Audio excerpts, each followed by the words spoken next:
Hello. ಏನ್ ಮಚ್ಚ ನಿನ್ನೆ 95 ಬಸ್ ಹಿಡಿಕೆ ನಿಮ್ ತರ 20 ಓವರ್ ಹೊಡೆದಿಲ್ಲ, 14 ಓವರ್ಗೆ 95 ಹೊಡೆದಿದೀವಿ. ಹೊಡೆದಿದ್ದೀವಿ ಅಲ್ಲ ಹೊಡೆದಿದ್ದಾನೆ. ಟೀಮ್ ಡೇವಿಡ್ ಒಬ್ನೇ ಹೊಡೆದಿದ್ದು. ಹೌದೌದು, ಅವ್ನು ಒಬ್ನೇ ಸಾಕು ನಿಮ್ ಟೀಮ್ ಉಳಿಸ್ಬಿಡ್ತಾನೆ. ಆದ್ರೂ ಏನೋ ಅನ್ಸೋತೋದ್ರಿ. ಸಾಮಾನ್ ಸೋತದ್ವಿ. ಲಾಸ್ಟ್ 3 ಬಾಲ್ ಬಿಟ್ಟಿನೆಲ್ಲ ಫೇಸ್ ಟು ಫೇಸ್ ಟಕ್ಕರ್ ಕೊಟ್ಟಿದೀವಿ. ಲಾಸ್ಟ್ ಅಲ್ಲಿ ಹೊಡೆಯರಕ್ಕೆ ಹೊಡೆಸ್ಕೊಂಡ್ಬಿಟ್ರಲ್ಲ.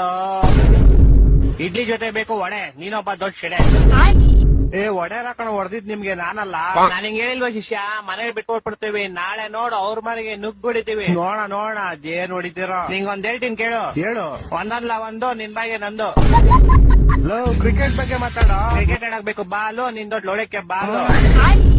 ಲೋ ನೆನೆ ಮ್ಯಾಚ್ ಬಗ್ಗೆ ಮಾತಾಡೋ. ನಂಬಾಸು ಕೋಹ್ಲಿ, ನೀನೊಬ್ಬ ಬೋಳಿ. ಮ್ಯಾಚ್ ಬಗ್ಗೆ ಮಾತಾಡಿದ್ರೆ ಏನೇನೋ ಮಾತಾಡ್ತೀಯಲ್ಲ. ಶಾಲೆ ನಮ್ ಕಾಂಪಿಟೇಷನ್ ಇಲ್ದವ್ರ ಜೊತೆ ನಾವ್ ಮಾತೇ ಆಡಲ್ಲ. 5 ಮ್ಯಾಚ್ ಸೋತಿರೋರು ನೀವು, 3 ಮ್ಯಾಚ್ ಸೋತಿರೋ ಬಂದ್ ನಮ್ ಬುದ್ಧಿ ಹೇಳ್ತಿದ್ದೀರಾ. ಪಾಯಿಂಟ್ಸ್ ಟೇಬಲ್ ಕಾಣಿಸ್ದೇ ಇರೋ ನೀವು ನಮ್ ಮ್ಯಾಚ್ ಬಗ್ಗೆ ಮಾತಾಡ್ತಿದ್ದೀರಾ. ಆಯ್ತಾಯ್ತಾಯ್ತು, ಮೇ 3ನೇ ತಾರೀಕು ಬರ್ತೀವಿ, ನಿಮ್ ರೋಡ್ಗೆ ಬರ್ತೀವಿ. ನೋಡ ಹೆಂಗ್ ಕೊಟ್ಟು ಓಡಿಸ್ತೀವಿ ನಿಮ್ಗೆ. ಅವತ್ ನಮ್ಮ ಮೇಲೆ ಸುಡಿತೀರಾ, 100 ತೊಡಿತೀರಾ. 100 ತೊಡೋರು ನಿಮ್ನ ಆರಾಮಾಗಿ ಡಿಫೈನ್ ಮಾಡ್ತೀವಿ. ಬರಲಿ ಬತ್ತಿ ಬಾರ ನೋಡ್ಕೊಂಡ